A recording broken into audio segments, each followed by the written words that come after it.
everyone, Marcus from Marcus Talks. This is Anxiety Bites. This is my new mini-series just to help you people understand anxiety. So what do you do when anxiety bites? Do you catastrophize? Do you panic? Do you feel out of control? Do you feel physically sick? I know I do when I feel anxiety. But one thing that's really helped me is to differentiate between all the different types of anxiety. So anxiety for me now I don't catastrophize. Anxiety for me is a spectrum. So you could say from cold to hot. And when you're cold, you're calm. You're not anxious. And when you're hot, you're very anxious, you're possibly panicking, having a panic attack, whatever that looks like for you. But anxiety is a natural human trait. It's a natural human state. It's a way of our body telling us, attention, listen, I don't like this. It's a natural thing. So when people have anxiety disorder, it means that this attention, danger, listen is amplified. People that don't have anxiety disorder, and you guys might be sitting on the fence whether you are, should I label myself as an anxious person? Should I be identifying as that type of person? So generally, we all have anxiety. No matter who we are, ever, we all have anxiety. It's a human emotion. It's a feeling. It's there. The difference is the story that we attach to it. So if the story we attach to that feeling of anxiety is, I'm an anxious person, I suffer with anxiety, then you're going to think that you are an anxiety sufferer. For the people that don't really have that in their vocabulary, when they don't have that dialogue about themselves that they are anxious, they might just feel a little bit funny. Oh, okay, I don't like that. You see? So the difference really is the story that we attach to it. So in this little mini-series, I want to kind of break down some of the worry that you might have behind the anxiety that you're feeling, and to put it into kind of everyday scenarios, just to say to the people that are possibly struggling a little bit and possibly on the fence about, they're maybe getting to the point where they're starting to catastrophize everything because they don't believe that they are capable or they are strong enough, then this is for you. This is why I've made these mini-series, and I've called it Anxiety Bites because they're small little bites. It's a play on words, but anxiety does bite sometimes. Pretty much every day, you're going to have some level of anxiety. Okay, so I want to kind of go through some everyday scenarios where anxiety still comes up for me. It's still a thing in my life, but I don't exaggerate it now. I don't catastrophize it, And I'm not saying that people who have crippling anxiety aren't warranted to have crippling anxiety. This isn't taking anything away. Everyone's got their own journey, okay? Everyone's got their own past, their whole life story that's kind of built up to this moment. And things that happen to us in our childhood are going to affect the way that we handle situations as an adult. So, but I think this will apply to everyone. It will, because we're all human. I'm speaking as a human being. I'm nothing special. I'm just a normal person who has struggled quite a lot in the past with my emotions. So let's just take a normal everyday example of where anxiety may creep in. So let's say something like emails, okay? So emails are a trigger. They're not a trigger to some people that won't actually identify that as a trigger or have that in their vocabulary, that word trigger. But they are a trigger. They trigger a certain emotion. So whether it's a good email or a bad email or an in-between email, or you're waiting for an email, or you're scared of opening your emails because you might think there's something bad in there. These anxieties that you're going to have around this, doesn't matter what the context of those emails are. It doesn't matter whether it's a financial issue or a housing issue or a relationship issue or a legal issue, whatever it is. You having anxiety about opening an email, it could be the smallest silly email. It could be a triggering email from a past relationship, or I'm really susceptible to smells and visuals. So, I get triggered quite a bit where I can smell a perfume, let's say, for example, that makes me think of an ex-girlfriend, or I can hear a sound that makes me think of a certain time, etc. So anxieties can do the same.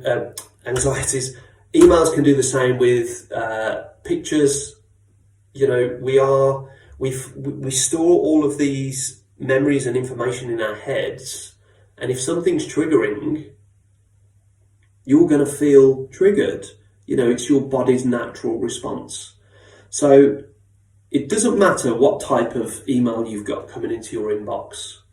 If you feel anxious about whatever it is, or if you don't, it's just a normal human emotion.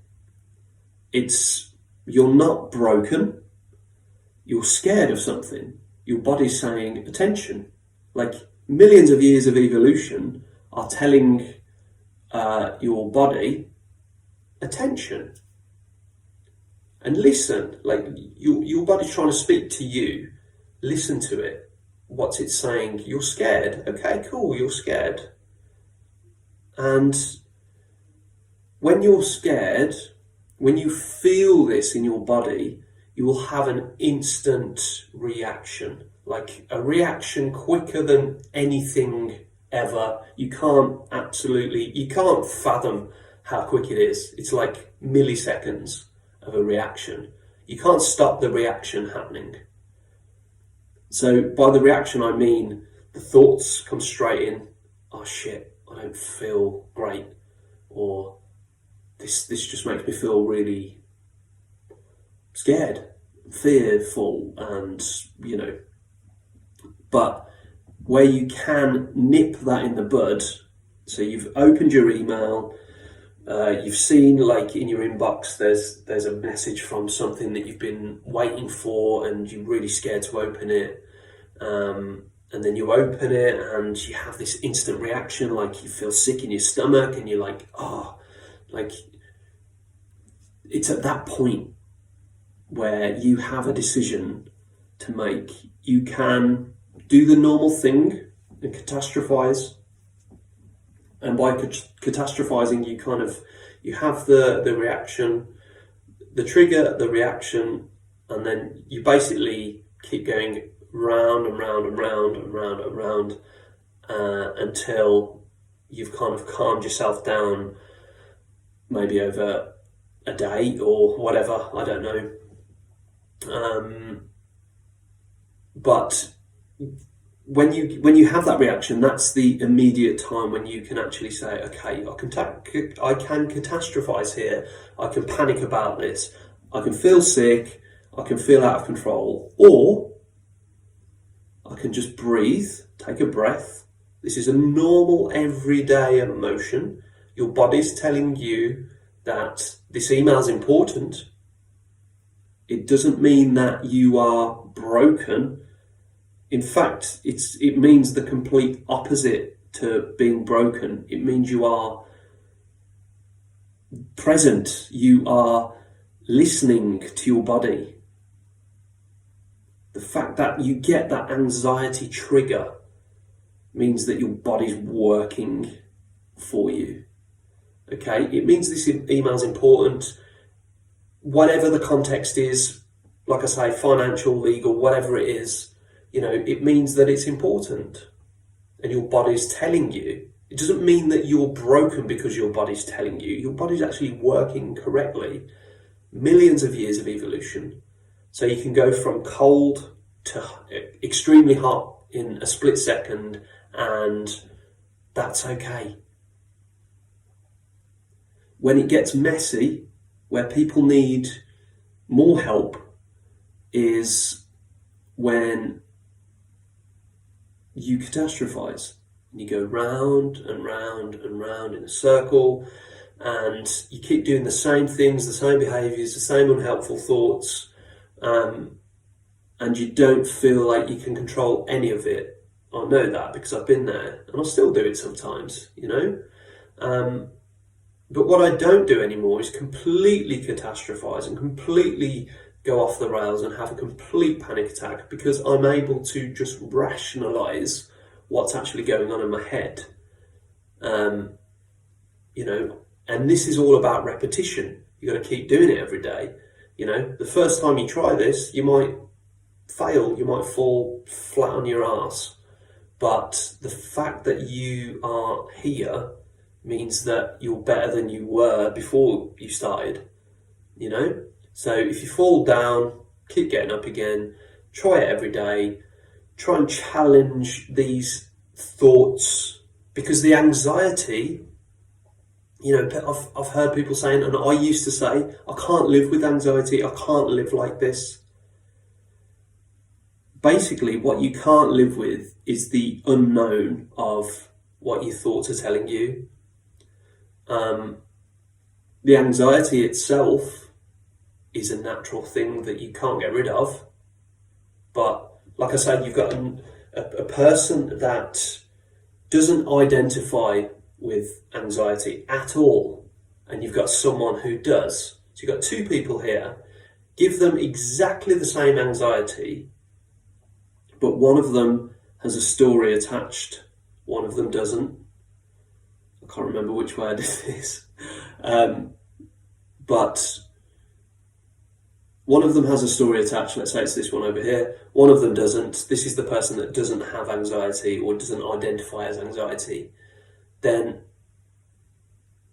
you give them the same anxiety. This one is going to catastrophize it because they've attached a story to it. They've told themselves that they're the worst thing in the world, and it goes over and over and over. And this person thinks, oh, I didn't like that. Okay, we'll change it. So that person's able to rationally think. That person catastrophizes because they don't know how to rationally think in that moment.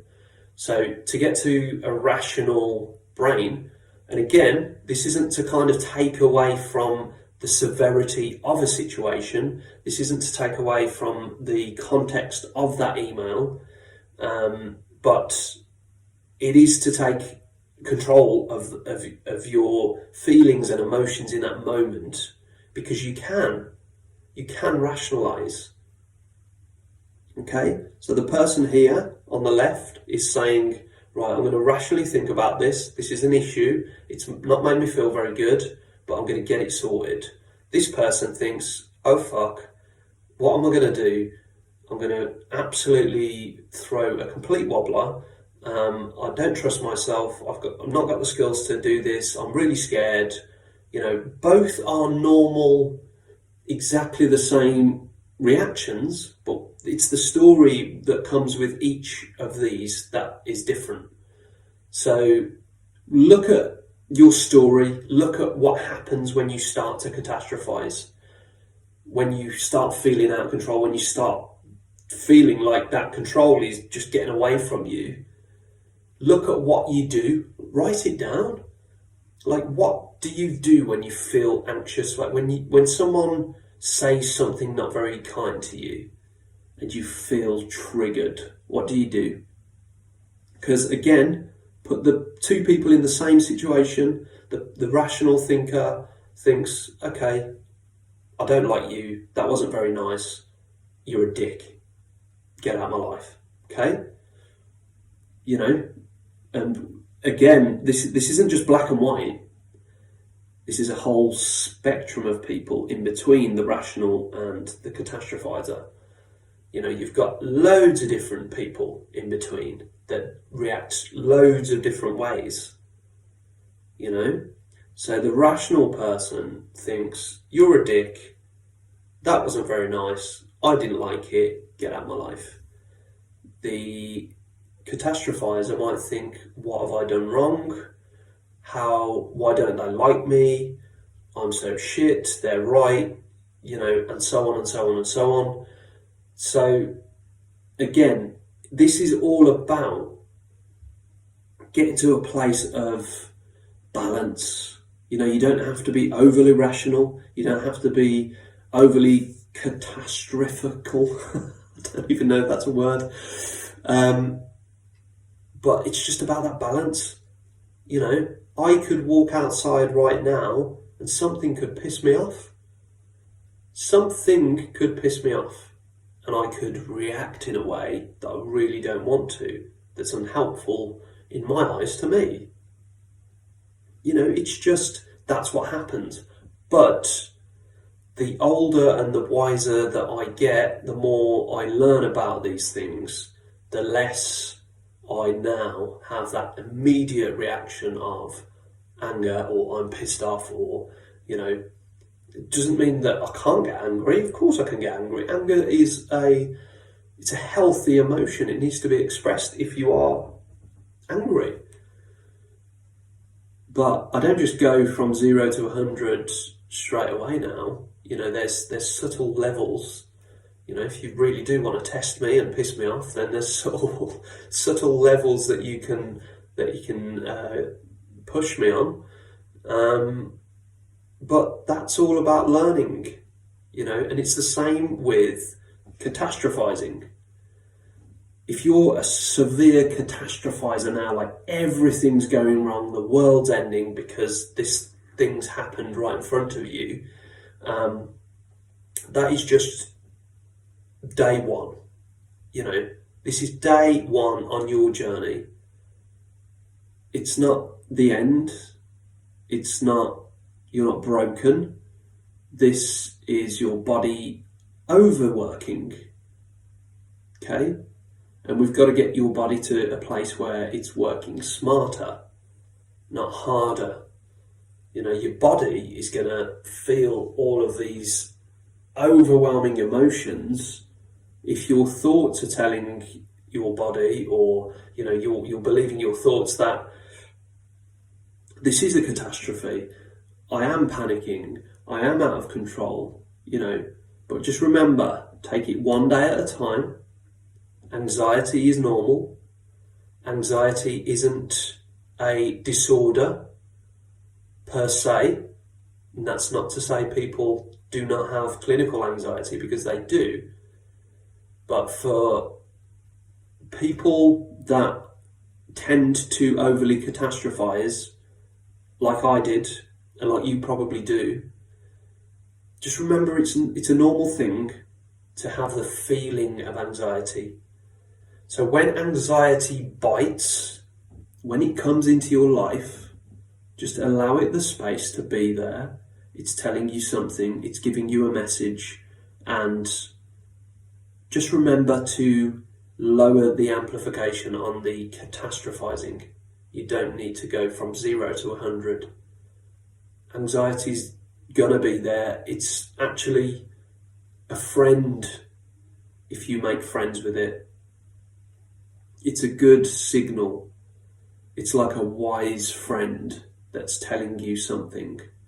It's telling you that person's a dick, I didn't like that person, or I don't like that food, or I don't like this email. You know, make friends with it. Thank your body for giving you signals. Okay, so I'm going to leave this one there. and let me know what you thought of that one. Let me know what you think of the idea of anxiety bites. I'm going to try and keep them a little bit shorter, but obviously the first one I thought today, I'll just put a little bit more effort into. But yeah, let me know what you thought. If you like it, share it. Share it with your friends, share it with people that are struggling. If you are struggling yourself, you can contact me on my website, www.marcus-talks.com. And yeah, I'll speak to you all soon. Thank you for listening. Cheers.